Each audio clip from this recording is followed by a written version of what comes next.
Well, good morning, everybody. It is the middle of August. I thought I'd better do a garden update. It's been a while, so I haven't even got in there, but the first thing I noticed, let's see, here we go. The first thing I noticed was this nice, beautiful sunflower. And look at the bee. How about that? Oh, cool. I just love that.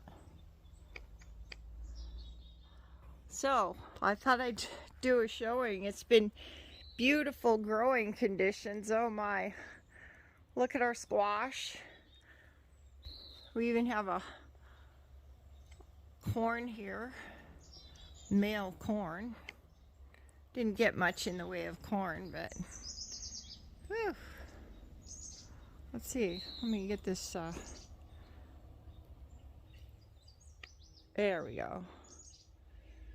Oh, good. The squash is coming along.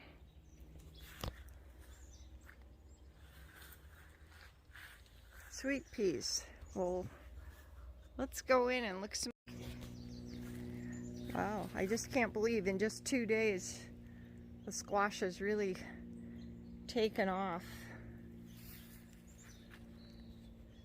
Potatoes, not quite ready, but all right, so let's see how our outdoor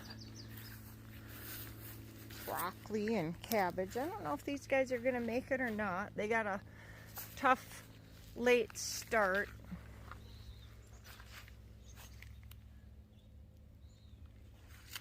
Plants look good. And they do like the cooler weather, so it might be just perfect for them.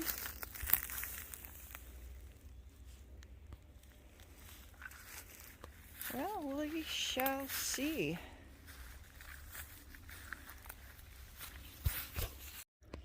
Wow, I love all the flowers.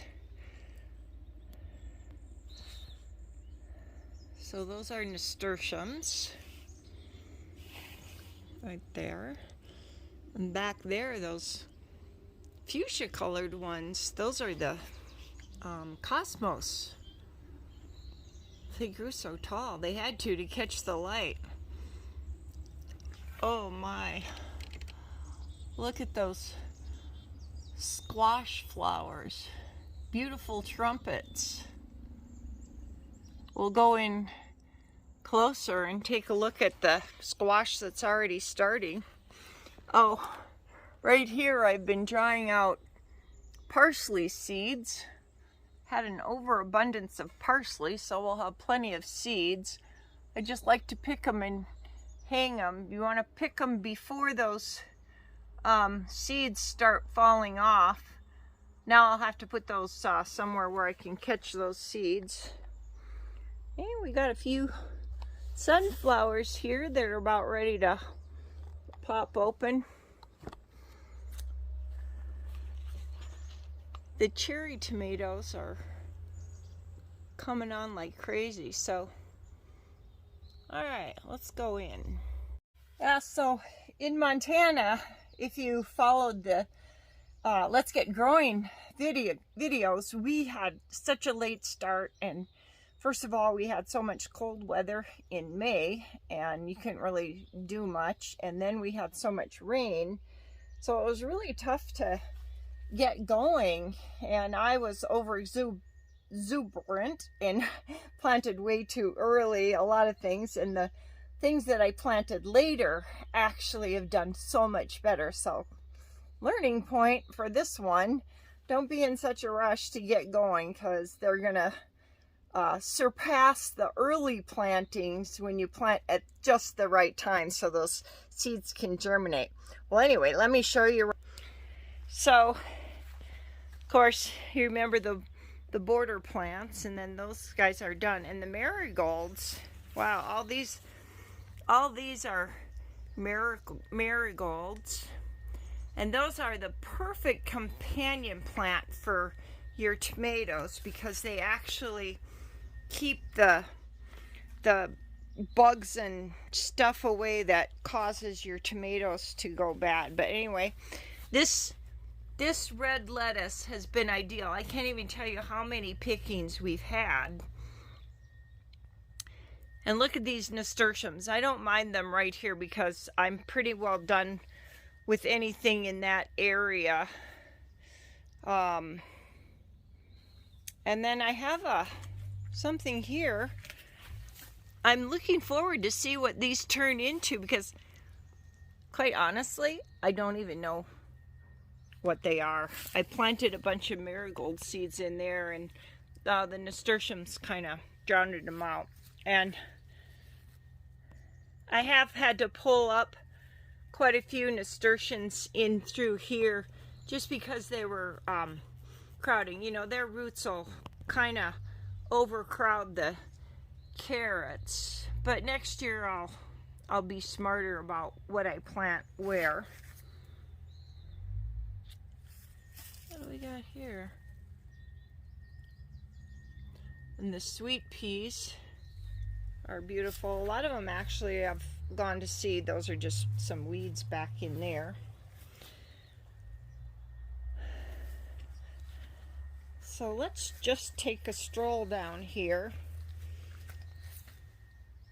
This, I think that's butternut lettuce, so I've been picking that. But check these tomatoes. So they are, ooh, this one needs a little bit more support. Let me put that right there. That should be good. But look at how tall they're growing. This is like 6 feet tall here. These tomato plants, these are all cherry tomatoes. So I planted a lot of marigolds in here, and when you're planting in the spring, you can plant your marigolds right away because they're going to take a little longer, and then you can put your tomato plants in. But that's really a good companion. You can put lettuce in there too, because they like the shady covered areas. Look at these, look at all these tomatoes. Okay. All right, well, we'll go down here. Broccoli, on the other hand, is not really the best plant for a greenhouse. So next year I probably won't even bother planting broccoli inside. Lots of lettuce. These are some of the early beets I planted. They just really didn't do too well. Not that many of them came up, but we do have enough in there now that should be planting. And then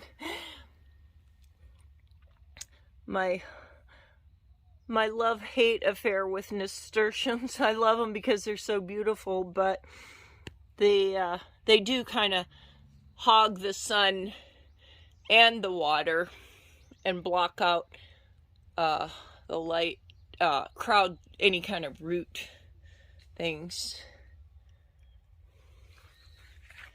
And here are the cosmos. See, like now this one, I'll just pick this and save those seeds for next year. These are all seeds from my flowers at home. Beans, we've already gotten a lot of beans, and I see there's more here to pick.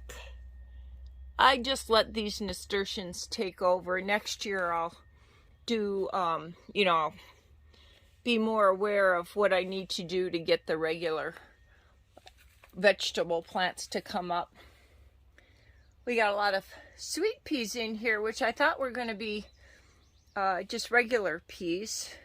And look at this. My early planting of corn. Okay, I got one stalk. It's gone all the way up to the roof. And actually, we got one ear of corn, which is odd. I don't understand how one ear of corn can actually grow without anything else. They must be like where you don't need to fertilize them. All right, so remember the remember when I put up this 16 gauge panel for the squash? Look at, wow, there's going to be a lot of squash coming on. We already have quite a few. Look at this nice, beautiful squash here. And there's more in there. That one.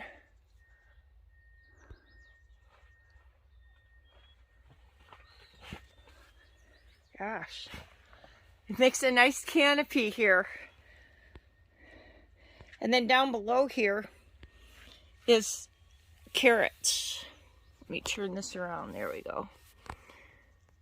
These carrots I really wasn't able to thin too well. I should cut these tops off. I had to pull a lot of nasturtiums from in there, which was difficult for me to do. I got some green beans mixed in here too. Oh yeah, these are all the cherry tomatoes. They are the sweetest tomato, and those will just keep on growing and growing. Look at, they go way up everywhere you go. All right, now down here, I did see that the cantaloupe, this is actually cantaloupe, they had a really rough time. I planted them way too early, and then I kind of let the nasturtiums crowd them out. Then I cleared away a bunch of nasturtiums, and now finally they're growing. Yay, lots of flowers in there. These beans, I planted these green beans in here because I was thinking, well, I'm not going to get that many cantaloupes, so I might as well make use of this trellis. There's lots of green beans coming on. Yeah, I deep ditch water, so you know this ground stays good and moist. Now look at these cantaloupe. Once I gave them the opportunity to get some sunlight, they're starting to come along. Here, down in there, let's see.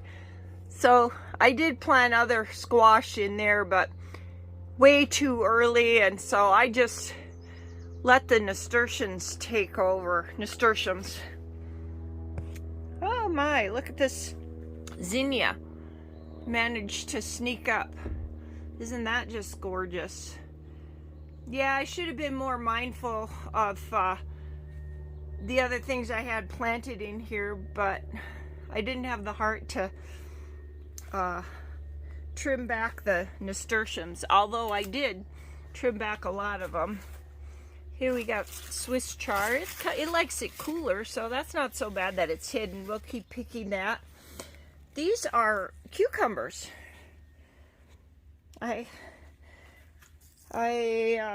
Some of these are cucumbers here too.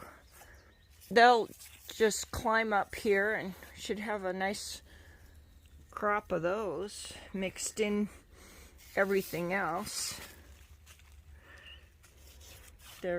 Everything's going a little crazy here. Huh. Now that's a little different. What the heck? I'll have to watch that. Maybe I should be picking that off. And then in here, well, just the squash. The squash is loving this. More zinnias. Okay, here's another row. This is another cherry tomato plant. Just going crazy.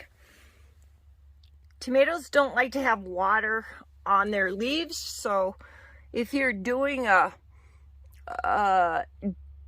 deep watering, you know, an irrigation watering system like this, it's great for your tomatoes.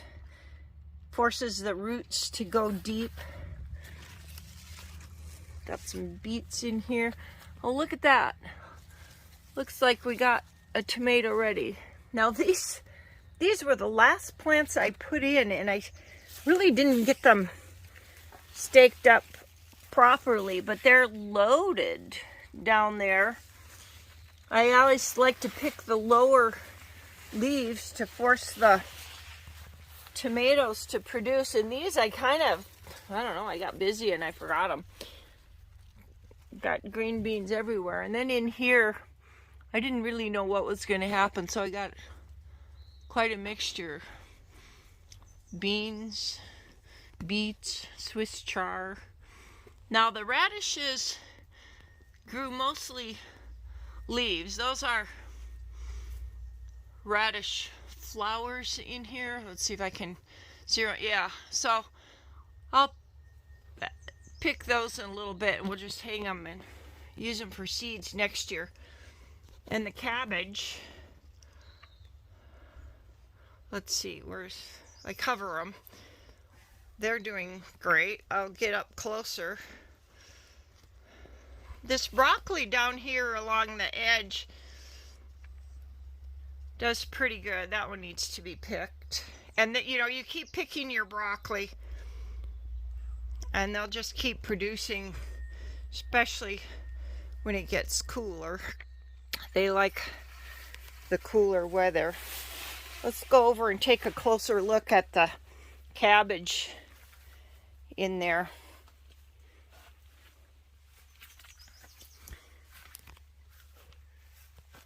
Yeah, I planted beans around these poles. This one needed a little more training. It's kind of sprawling. Alright, so this cabbage, well, it's still pretty small. It'll come along. More Swiss chard. Oh yeah, we got onions in here. Now when these start getting limp and falling over, it's time to harvest your young onions. Looks pretty good. Yeah, a few cabbage. That's kind of nice. I did plant beets all along in here too, but they got a little crowded out. We'll see if we'll still get them going. More onions. The pepper plants also got a little crowded out, but well, here we got a pepper in there. Oh, lots more green beans to pick. Look at these. Yep, that's what I'll be doing. They're ready to pick. Nasturtiums are good for tomatoes too because of their strong smell. They keep away the things, but the problem is they do tend to take over, and they'll start climbing up everything. So I don't know, I don't think I'll have nasturtiums by the tomatoes or the vegetables. I'll probably just let them be on their own next year. See these marigolds. They'll probably pretty much just reseed themselves in here, but I will harvest the seeds. Those came from some of my plants, and I just harvested the seeds. But yeah, check out these tomatoes here. This plant, I didn't even get it staked up. I just had other stuff going on. See this pepper plant, not really getting the light. And this lettuce plants, they like it when they don't get too much sun. That's just a weed. Alright. What do we got here? Well, for some reason I'm getting a lot more leaf production than the actual vegetable in there. I've got to research that a little bit. So anyway, now what I'm going to do is get busy and do some picking and some more deep ditch watering. Oh, I started drying these nasturtium plants too that I was picking because the flowers will get seeds on all of those. And if anybody has any tips on how to, like, I wonder if you can dry nasturtiums to save some of those great vitamins and everything. They're so power packed with goodness for your health. I hate to just like let them all die out. So I'm thinking if anybody knows anything on maybe how to dry them out or what to do to save all those great vitamins, let me know in the comments. Well, these potato plants are flourishing. A lot of them have flowered. The flowers are still flowering, which means not quite ready. I'm going to just let these guys go. I kind of watch to see what the potato farmers do. They don't usually harvest till the fall. You might as well let your potatoes grow. Apparently they got plenty of water. They're doing well. I got some squash coming in here, which will be fine. They'll just rust on tops. Some people smash down all of their potato plants and they feel like they get a better potato. Let me know what you do and what you think is ideal for that situation. Now I might not need to water in here yet. I gave them like lots of water, but yeah, I think I'm gonna, since they're all starting to bear fruit and so forth, I'm gonna let the hose run in here. These peas showed up somehow, and I'm looking for green. These are pole beans. Well, I'm sure glad we finally got nice warm weather here in Montana, so the vegetables and everything can really grow well. A lot of stuff is doing better than I expected, so it's really been fun. And look at those squash. They're beautiful. I can't wait to see how those go. Anyway, thanks for watching and following. Let's get growing. Now it's just a matter of having a little patience.